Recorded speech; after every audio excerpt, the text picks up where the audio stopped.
Welcome, everyone. I, Councilmember Tola Martz, call the... I see. Oh, sorry. Welcome, everyone. I, Councilmember Tola Martz, call the September 30th, 2025 City Council Services, Safety, and Parks Committee to order. There are, first up is public comment. There are multiple public comment opportunities at tonight's meeting. There is a general public comment opportunity at the beginning of the meeting, or you can make comments after the presentation and council question and answer period on each of tonight's 2 agenda items. Members of the public may address council at this time in person or virtually. Those who have signed up in advance to make comments will be called on first. If you are joining us virtually and would like to make comments, please raise your virtual hand. If you're on the phone, press *3. If you have joined by computer or smartphone, look for a hand icon. This varies by device. One option may be to go to the participant panel and choose the raise hand icon in the lower right hand corner. If you're in the room and did not sign up, I will ask for other speakers before closing this portion of the meeting. We'll wait for a moment to see if anyone wishes to raise their hand. Clerk, has anyone signed up to speak or indicated a desire to speak this evening? No, Chair, not at this time. As a reminder, written comments can be submitted at any time to citycouncil@issaquah.gov. Next up, we have approval of the minutes, and the way that we have been doing it lately, I will ask if there are any concerns with the minutes. Otherwise, we will consider them approved by acclamation. Seeing no comment, those are approved by acclamation. Both the July 22nd and the August 26th, because they are both on the approval list. Next up, our agenda, and we are going to choose a slightly different path through it at this moment.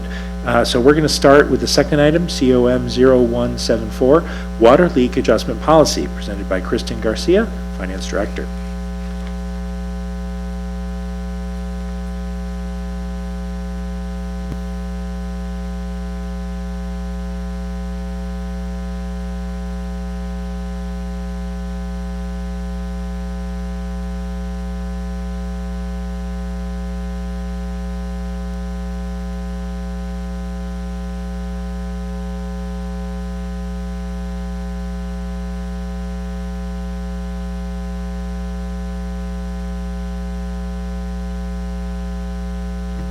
All right, thank you so much, Chair Martz, and good evening, committee, and good evening to any members of the public that may be viewing online tonight. I'm here to talk to the committee about a proposed water leak adjustment policy. And before I get started on the presentation, I just want to give a big thank you to Gabby Wolf, Water Operations Manager. She was a phenomenal team player in working with me to help get this policy put together and brought forward to you tonight. So thank you, Gabby, for all of her hard work. So the purpose of bringing this policy forward is to formally codify the water leak adjustment policy into Issaquah Municipal Code. As it is, the policy currently sits on the city's website, but it hasn't been formally adopted into the municipal code. And it's really a best practice to formally adopt a policy to provide better transparency and accountability. We also want the policy to address large leak anomalies. In the past couple of months, we've had some rare occurrences. The policy as it currently is doesn't really address what we should do with those policies, and we've been evaluating those as requested on a case-by-case basis, and that's potentially causing some exceptions and inconsistencies, and so we want the policy to address that, and we also want to bring into alignment with neighboring jurisdictions. So administration is seeking feedback on the proposed water leak adjustment policy and related ordinance. So a little bit of background before I get into the proposed policy. Prior to 2025, we didn't have a formal policy to address water leak adjustments. However, we did have a past practice of granting water leak adjustments. We didn't have any framework that we were using, and so that provided some inconsistencies or potential inconsistencies for how water leak adjustments were applied. Since then, in 2025, we did have a policy. We put that on the website. It wasn't formally adopted, as I mentioned, but we found that that policy wasn't clearly defined. We found that it wasn't necessarily in alignment with our neighboring jurisdictions. And then we also found when those large anomalies came forward to us that the policy was too restrictive and didn't really consider what financial hardship might be caused by limiting that adjustment to the $1,000. So a few considerations that went into the policy development. First, we wanted to minimize our audit risk. So state law limits us to, we can't loan credit, meaning we can't be a financial institution. We're also prohibited from gifting of public funds. So as we considered the elements that went into policy, we wanted to make sure that we were managing that risk and making sure that we were in compliance with state law. We also wanted to be in alignment as closely as we could to our neighboring jurisdictions. And what we found on the jurisdictions that we did look at, that most of them did limit the adjustments to service line leaks. Most of them didn't have a maximum dollar amount that limited the adjustment. We found that some had one-time adjustments. And then in terms of the methodology, that varied between jurisdictions, but what we found was our policy was at least within the parameters of what the other jurisdictions were doing. We also— I'm sorry, I have a question. Yes. When you say we can't be a lender, Yes. does that mean we can't offer someone a payment plan? We can, as long as it's like a structured, formal agreement that's signed by both parties.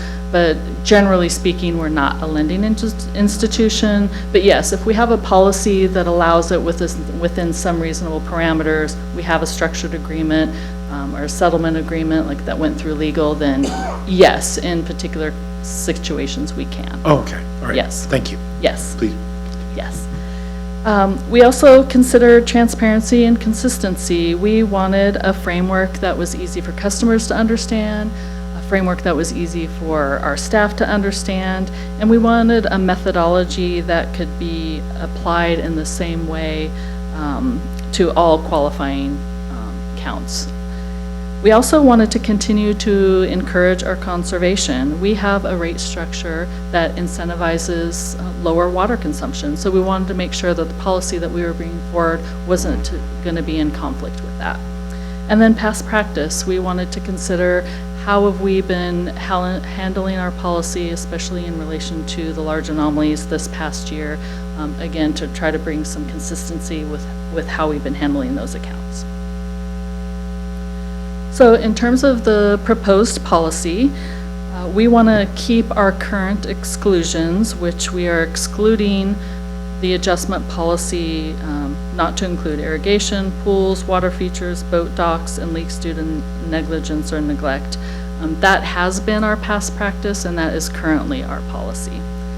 We do want to remove the $1,000 limit for all qualifying customers. So what that would mean is the adjustments wouldn't be limited in terms of the dollar amount that could be given for an adjustment.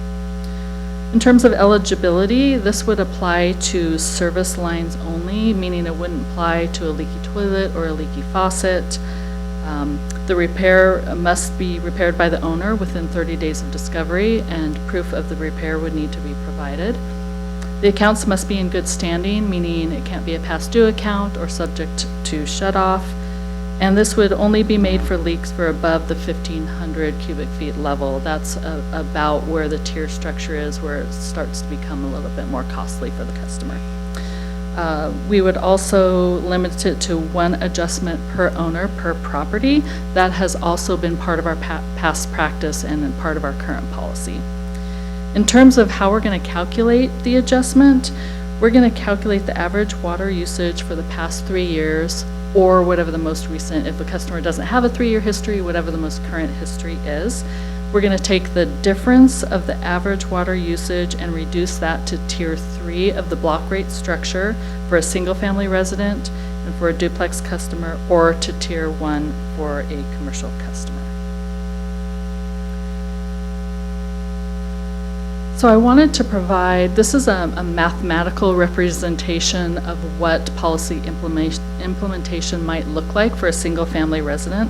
And I do want to clarify that these amounts are estimates. I was trying to illustrate, again, what the proposed policy would look like in comparison to what the current policy would look like. The first item would be representation of one of the rare occurrences that we've seen in the last couple of months. And then the second item would what I consider a more common occurrence that we could see more regularly. And what we're trying to demonstrate here is, again, balancing and managing that audit risk and the financial hardship. So under the proposed policy, although it's a large adjustment for the customer, but they're still paying a significant amount even with a large adjustment, but they would also be paying less than the current limitation of the $1,000. So that's where we're kind of trying to balance both the audit risk and the financial hardship. So a couple of options. We can continue using our existing policy, which is limited to the $1,000 for all customers, and maintain our current exclusions. Or we can consider updating the policy to clarify the service line leaks, look at how we can manage our risk, manage the financial hardship, and most importantly, I think we need to establish a methodology that's clear to the customer, clear to staff, so we're consistently applying adjustments to all customers that qualify. In terms of timing and next steps, pending the committee's recommendation, the proposed ordinance will be prepared for City Council consideration either on October 20th or December 1st. So at this time, I'm happy to answer any questions and seek input on any desired modifications to the policy prior to it being forwarded to City Council for their consideration. Councilmember Ray. Great, thank you. I really appreciate you doing this for so many reasons. But I just have one really basic question. For single-family residents, where does Tier 3 kick in terms of consumption? So that would be about the 1,500. Okay, so I was wondering if those were those were aligned. Correlated. Okay, Correct. Great. I have thoughts, but that's my only question. You mentioned that we had asked about comparable cities. Do you have data on the policies of comparable cities? Yes, we were trying to find cities that had water services that were neighboring jurisdictions and those that responded. So what was the response? Those were the ones that were included in the packet. So let me pull. We looked at Water District 9. You want the names of the jurisdictions? I'm just wondering what the policies were, how it compares to what. Oh, that's where we looked at, they were kind of varying, but most of them looked at service line leaks only. Most of them did not have a maximum limitation in terms of dollar amount. The methodology did vary between jurisdiction, but when comparing what we're proposing, our policy was within the parameters of the other jurisdictions. And then, let's see, and yeah, that was most of what we looked at. Okay. Oh, and the frequency. Most of them did one-time adjustments. Some of them varied, but most of them did one-time adjustments. That was the other thing that we looked at. So most of it was one time they would let it be a lot more than $1,000. Is that what you're saying? Repeat that. One time they would adjust a lot more than $1,000. So they would do it. They would do a big adjustment once. Correct. It's the policy that most. Correct. Neighbor. And that would be what we would be proposing as well. I get that. No, Yeah, that I understand. But yes, most of them were similar. We don't have any other questions right now? All right. So I will ask the clerk whether there's any indication that anyone online is interested in making public comment at this time before we move to the deliberation on this item. Not at this time, Chair. Thank you very much. So we'll move to deliberation. Who wants to start? Councilmember Ray, you want to start. I always want to start. I really appreciate this. I really think it is smart to take this and codify it and make it a formal policy. I think it gives a lot of transparency and consistency, and also I think protects the city. So kudos for taking that on. I also think this is really reasonable, and my rationale kind of goes like this. And we just are in the process of wrapping up our current rate study. And the rate study, if you sit through all of the Mobility and Infrastructure Committee meetings and you see the process for building up the water rates, you recognize that there are assumptions made in the water rates about that are tied to maintaining the water system. And also in our water rates are, as Kristen really pointed out, our big drive to use financial incentives to help people conserve water. I don't know of anybody who has a leak who's intentionally leaking water. So it's not that they are being bad stewards of water, they are having bad luck with water. And so the financial incentive is not reasonable. And so I think this notion of capping it at, you know, you're still paying for the water, you're just not paying it at the conservation-driven rates. That's kind of my understanding, right? Correct. Okay, so I think that seems really reasonable, and also it also provides sufficient additional revenue to support the water system that would, if we were collecting at the higher rate for this particular leak, would be in excess of what is required to maintain the water system. So I think this is really reasonable. I think it is more aligned with the ethos of the city of being fair, and I don't think in any way, shape, or form could I interpret this to be a gift of public funds, or any way giving a advantage to somebody who has the misfortune of a leak, particularly an extensive one, and they're still going to end up with an extensive water bill. Mm-hmm. Thank you. Deputy Council President DiMichele. I think that Councilmember Ray has said it very well, and so I don't want to repeat what he's had to say. I just, thanks to Councilmember Ray for pushing this. I think it's great that we'll now have a consistent policy that's clear to everybody, and that's important, that we're being fair to everybody, and I think the work has been done very well, so I'll be supporting it. Thank you. Well, I was all ready to say no and be a curmudgeon, but Councilmember Ray's honey-tongued oratory convinced me of the benefits of this set of policies, so I'm going to support it as well. So there you have it. City Administrator, you have what you need from us on this item. The only other question would be, is this something you'd like on the regular business or on consent? Yeah, I think we're fine with consent. Great. And perhaps Chair March, you can make some comments before the consent calendar. I would be happy to. So we'll make sure you have the comments prepared. So thank you Great. very much. I certainly will. Thank you very much. All right. We only have one item left on the agenda, which is COM 0180 e-bike briefing from our Chief Paula Schwann.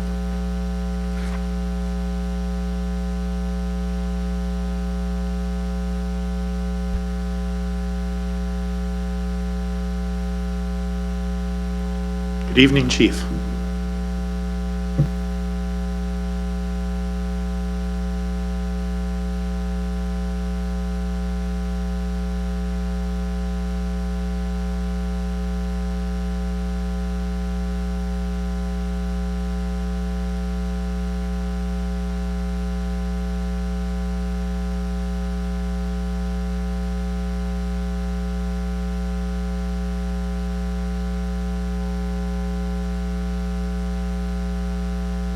Reached the part of the evening where I started to the show tunes. Yes? Okay. You don't want me to do that?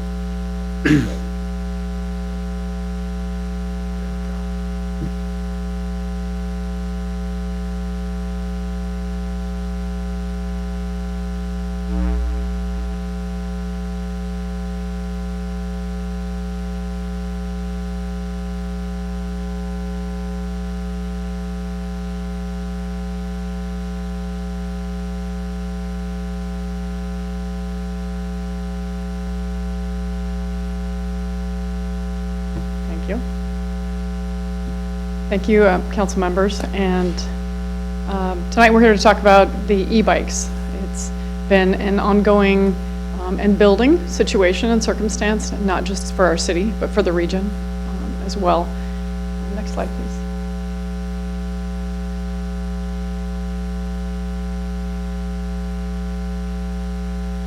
Thank you.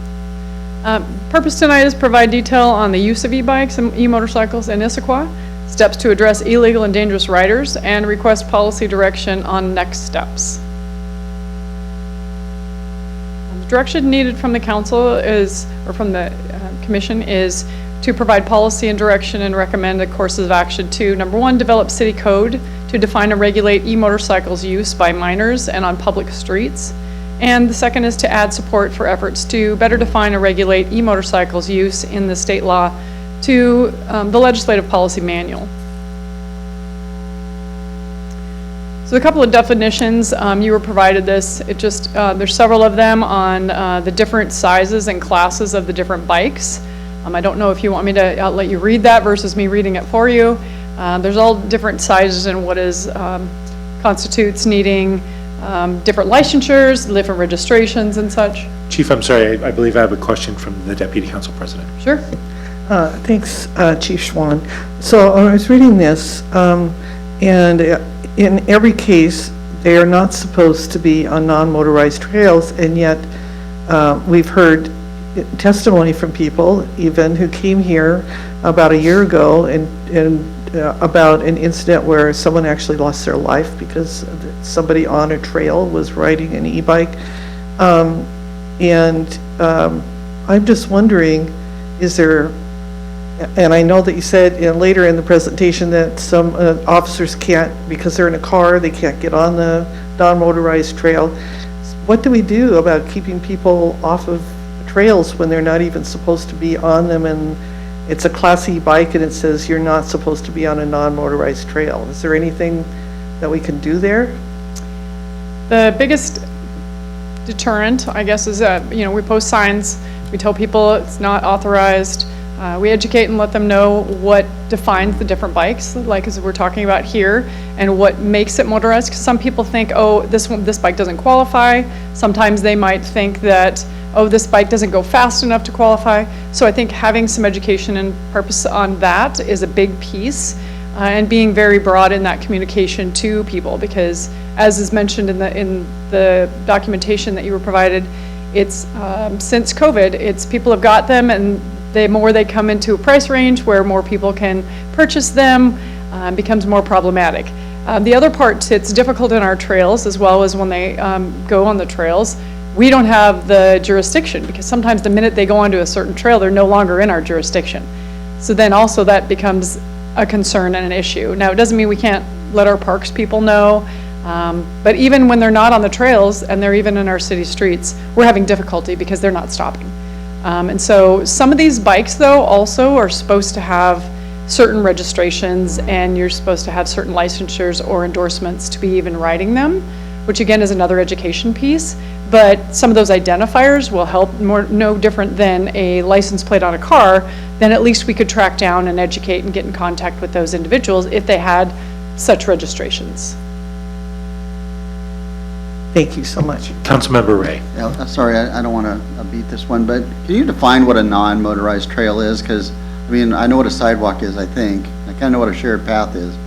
But are we talking like little dirt trails, or are we talking, like Lake Sammamish or the Rainier Trail, or what are we talking about? When you talk about non-motorized trails, there's certain trails within the city or within the different areas. For example, for mountain biking. So when you go off trail, there's certain ones that are very specifically, and that's a lot of times for the maintenance of those trails. And you don't want something that has a super bunch of power as well, because they can damage those trails.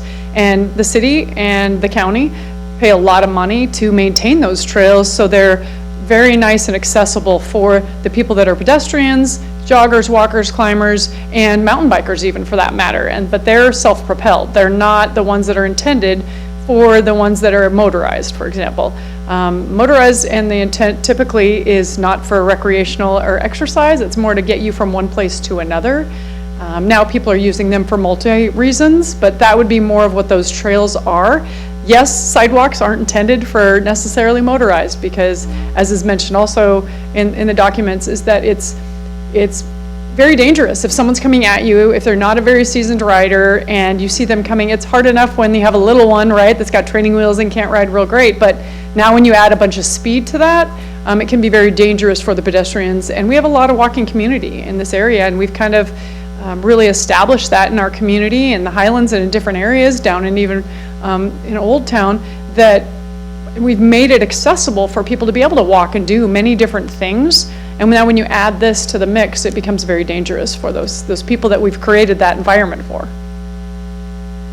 Awesome, thank you. Okay. Next slide, please. So an e-bike and an e-motorcycle trends. National increase in usage of the pedal-assisted and throttle-style bikes has increased. First wave was injuries occurred most to the older riders because it was seen as, oh, these are a good option to be able to get from point A to point B like we had discussed. But if you're not as savvy or if your reflexes aren't as quick and you don't realize how fast it can go, it's no different than getting a moped, for example. And so that increased. And then the second wave and current wave, there are injuries occurring more frequently with younger riders and with minors because they are as inexperienced. And some of them aren't even, haven't even ridden regular bikes that are non-motorized very much. And they're jumping on these bikes thinking that it's gonna be, oh, it's great and fun, but it goes super fast, really, really fast. And that's a huge learning curve for these individuals that I think parents don't realize. You know, you say 20, 25 miles an hour in a car, that doesn't seem very much, but you put it on a bike, that becomes problematic, and it is actually really fast, especially if they're either not wearing helmets, they're not wearing other protective gear. I mean, state law is even that you wear a helmet for a reason, no matter the speed of the motorcycle. Obviously, it's typically over, 50 cc's, but the point is, because there was so many collisions and injuries, no different than wearing, steel-toed boots or boots, and as a matter of fact, for most motorcycle gear, you see them in leather. That's for when they happen to crash, it protects them from that. And that's not something that's happening. And clear public safety issue is due to speed, illegal use and injuries and fatalities of riders, auto passengers and pedestrians, because when they cut in and out of traffic, they don't see them coming. They're not as used to even doors opening when you're going down a trail or been riding on those pathways, whether it be a bike pathway or in the roadway. Without learning those rules of the road, because you don't have a license for those things to go that fast or to go around them, that becomes, and you're going a fast speed, even if you look in your rearview mirror, you might not see them opening, and then you open your door and there they are. So it just can be problematic. So we have to be careful even opening our doors and really look and pay attention to. And issues I've also seen in Seattle, Bothell, Kirkland, Mercer Island, Snoqualmie, North Bend, and Vancouver, very notable in those jurisdictions. The issues in Issaquah specifically, lack of parental understanding, and that's why we're talking about the education piece so much, about the minor children, what they can ride. It goes along with that is few riders stop for IPD is another huge problematic thing that we're having and coming across. We've got multiple calls for service, and having contact actually with those individuals has been very problematic. We also have numerous youth riders that without understanding in regard to safe and legal riding, because they're not required. Right now in the statute, there's nothing saying that if you get a bike that goes a certain speed, that you have to have any class that's being taken. I mean, it used to be even when we did the bike helmets or bike rodeos for even just pedal bikes, self-propelled, they would take a course on how to navigate and be able to stay and suspend without, pedaling, but then pedal a little bit, and you would go through rodeos and go through those rules of the road as well. They're not even being required to do that, and now we're adding speed into the factor, and so that becomes an issue. And so we also have dangerous and illegal behavior from minors.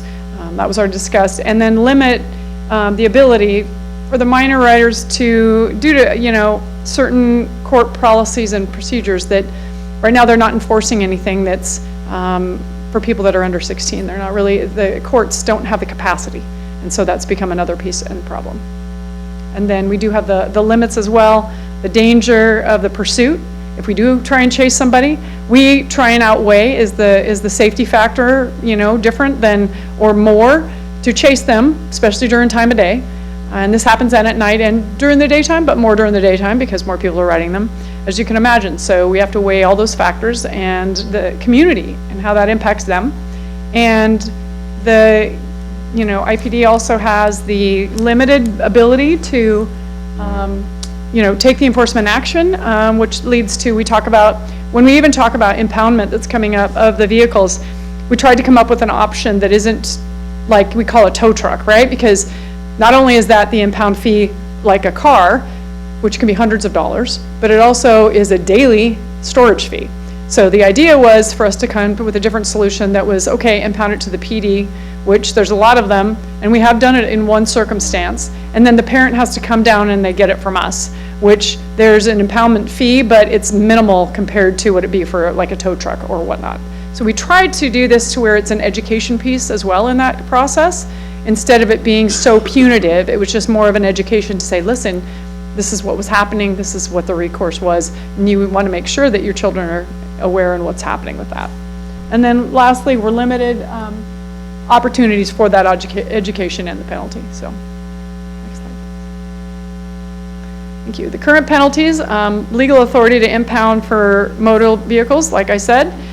We want the parent or guardian or owner of the vehicle pay the fees or retrieve the vehicle or both.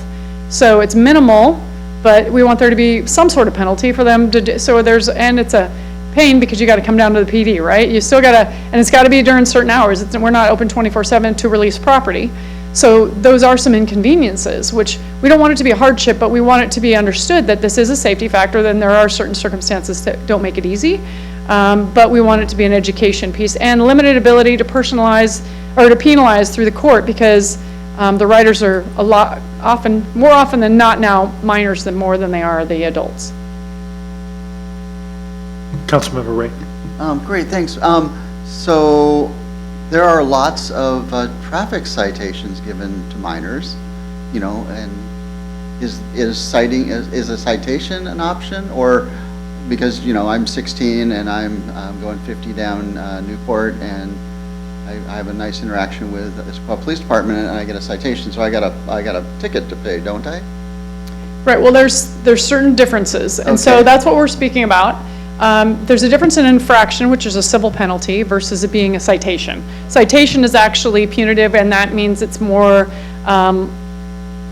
it goes to the municipal court. So it's a crime, whereas a civil infraction is like a speeding incident. Okay, so could we do something like, is that an option? If we could catch them, Okay. number one. Yes, But get it? number two, the other part is they don't come always since they're a juvenile, they go to juvenile court. And this is therein lies the problem.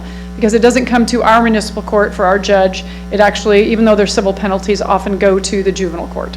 And so that becomes an issue to where they're not upholding those penalties right now because their capacity is overwhelming for them. And they are so overwhelmed even just in the criminal capacity that the civil penalties aren't ones that they often work with.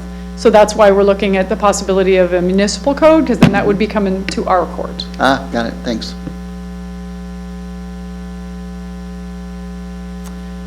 Regional approach, several people got together, different groups from all these cities, and Jillian went and met with a bunch of those groups as well to collaborate and see if we're having all the same types of concerns. And Mercer Island, they established an ordinance clearly defining e-motorcycles as illegal for minors to use and limiting where they can ride or use them. Snoqualmie utilizing impoundment to educate and dissuade repeat or illegal usage. Bothell created educational materials for parents specifically.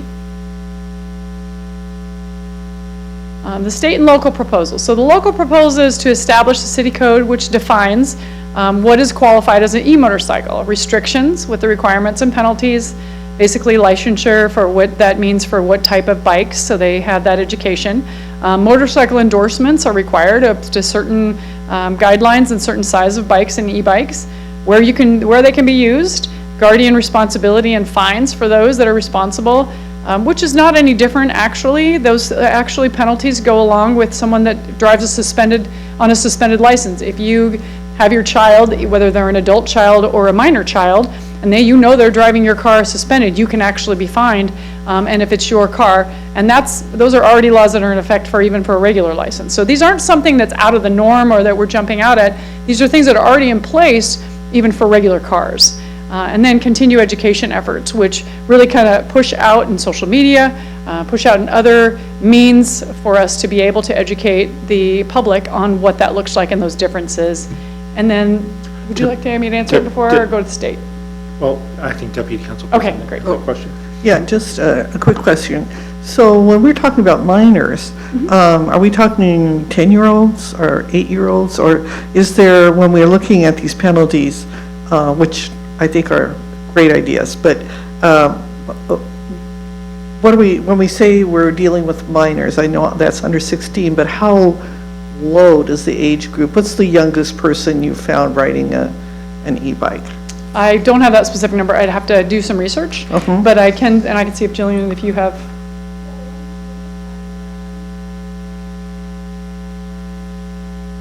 And speaking with some IPD officers, like the youngest case that we had talked about anecdotally involved a 12-year-old. Oh, okay, thanks. And just to be clear, minors are anybody under the age of 18, because then 17 and below, their parents are responsible for them. 18 and above, they're considered an adult, so they can make their own decisions and vote, and so forth. Thank you for the question. And the state proposal would be support efforts to revise the RCW. And what we would ask in that revision would be to standardize the definition of an e-motorcycle and to better regulate purchase and registration of e-motorcycles, which can be also very difficult, I will say, because, for example, let's use window tinting. And let's say you go buy a car and it's already or certified pre-owned even. But the reality is they did an aftermarket or even it came with tinted windows. We have tint readers and it's illegal to have them below a certain tint. It's not illegal for them to sell the car with that tint, nor is it illegal for them to an aftermarket place to put that tint on a car and it be purchased. But it is illegal for you to own and possess and drive a car on the road with that. And same thing with aftermarket or a really nice car. No one wants to put the front plate on because it didn't have one. Well, there are large magnets and different things that are it still makes it against the law. So therein lies a couple other different challenges, I would say, at the state level as well. But that is part of that process that we were hoping that might be something that we could instill to help prevent and educate this process. Next slide, please. So options, other regional solutions that were considered, education only. We focus on the ability to make shops, impound e-bikes, or make stops, impound e-bikes and e-motorcycles, and contact parents will be the most effective form in education to reduce minors' usage. Impoundment, while IPD can impound in some circumstances now, there is a preference for impounding on city property to reduce fees at a more reasonable, as we've discussed already, what the differences those can be. It can be very expensive. It builds daily if it's to an impound lot. We're not trying to take any business away from them. We're just trying to make it not so egregious for parents, more of the education piece. And then we would be addressed as a city code update. Next slide. So timing and next steps.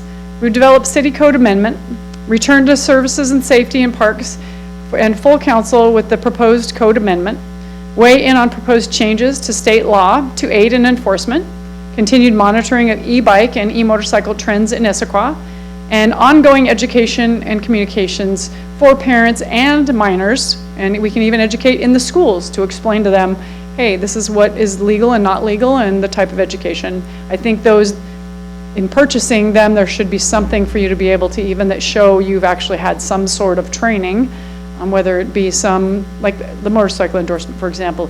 Maybe it's a little different, maybe it's an e-bike endorsement. There's something else that can happen. It doesn't have to be that drastic of a motorcycle, but there could be something education-wise is there. So the directions needed is provide policy direction on the recommended course of action to develop city code to define and regulate e-motorcycle use by minors and on public streets, and add support for efforts to better define and regulate an e-motorcycle use in state law to the legislative policy and manual. I think I would like to also add, on here it says on the city streets, we do need to make sure, I think there's some verbiage in there about sidewalks, because that has become problematic with pedestrians regarding the fact that they're just not always very careful, and it's really fast. And so I think that's also become a complaint that we receive on a regular basis of some of the citizens. Or residents, excuse me. All right. So, do you have more to present? Oh, all right. That's it? All right. I will ask again the clerk whether do we have any indication that anyone of members of the public wish to give public comment at this time?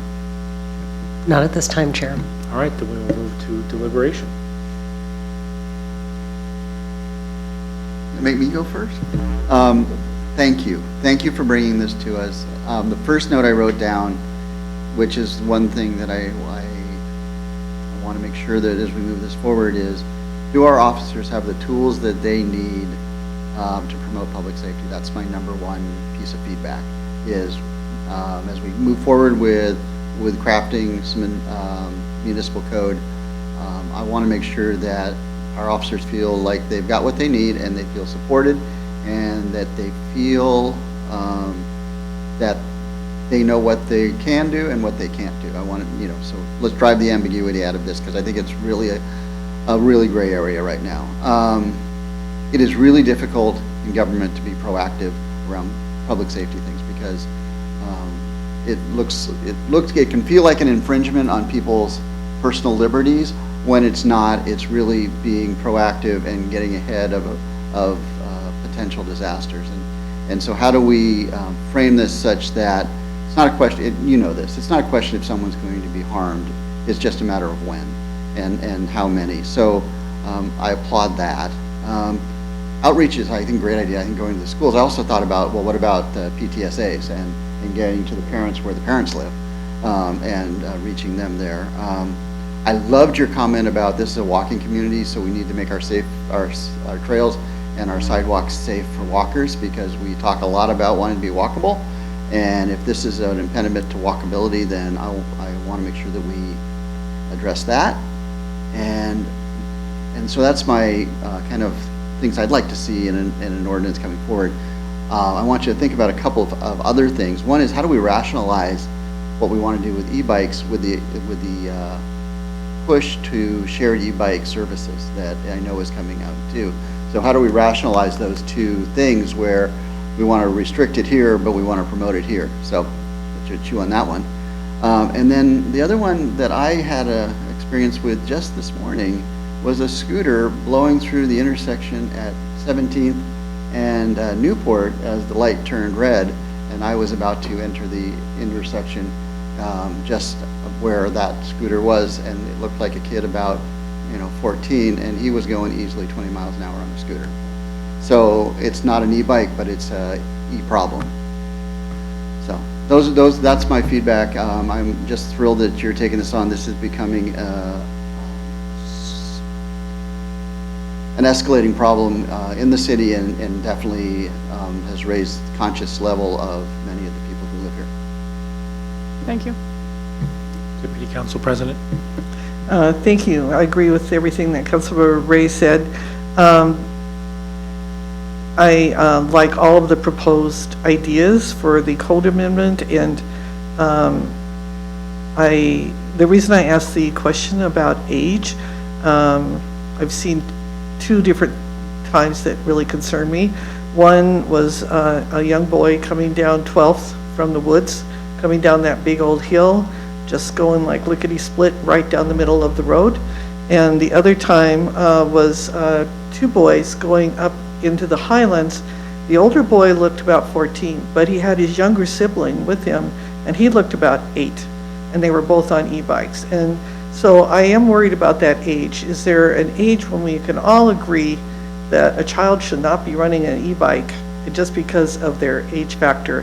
So it's something to consider. I know that there are people who are going to think this is a restriction, but every time you see a child doing something foolish, like coming down that 12th, you just think about the life of that child and what could happen if a car did not see them coming, and it would be just tragic. So I think we are being very responsible to take this on, and I appreciate the fact that that you are taking it on and that we're having this conversation. I also agree that we should advocate for this at the state legislature, because there are things that we can't do at the city level, but the state can do, and we can get direction from them too. So thank you so much for the work on this. Yeah, and it is very, very concerning. And I hear from people who are very concerned about it throughout the community. Thank you. Thank you. Thank you, Deputy Council President. My own experience on this recently was late at night, coming into McDonald's, taking the turn off of Newport, and there's kids in black, no lights on these bikes. It's pitch dark, and they are bombing around the parking lot, and you're just like, this is dangerous. So it's, you know, it's giving kids capabilities that, you know, we gradually expose them to more and more challenges as drivers, and this is short-circuiting it a little bit. You know, my general view is that I don't think we should get out ahead of the state legislature in terms, I would like to see a consistent policy across King County and the municipalities in King County. I think it's confusing if we have a different set of policies as to what's allowed and what's not allowed, but what I would like to see is more tools for the IPD, whether that is you know, the ability for you know, to cite things, or you know, infractionary tools such that they can help parents understand. I think we should also try to reach out to the folks who are selling these things. I had no idea that there was a class 1 and a class 2 and a class 3 or any of that kind of stuff. So, you know, I would generally be in favor of better enforcement tools, but not necessarily getting ahead of the legislature, but definitely putting this in our legislative agenda and trying to get our legislative group to put this together, because I think that, you know, we on council have seen kids get injured in traffic-related things, and it's just about the most horrifying thing that happens in our city. So I thank the IPD for its effort and for coming in tonight to talk to us about this, and ongoing efforts to try to help keep people safe. Kids. Thank you. Can I make a comment? One thing I would like to note, that they're not actually crazy, as we put it, restrictions, because I can stop someone that's self-propelled bicycle. If they're going over the speed limit, I can stop them and give them an infraction now.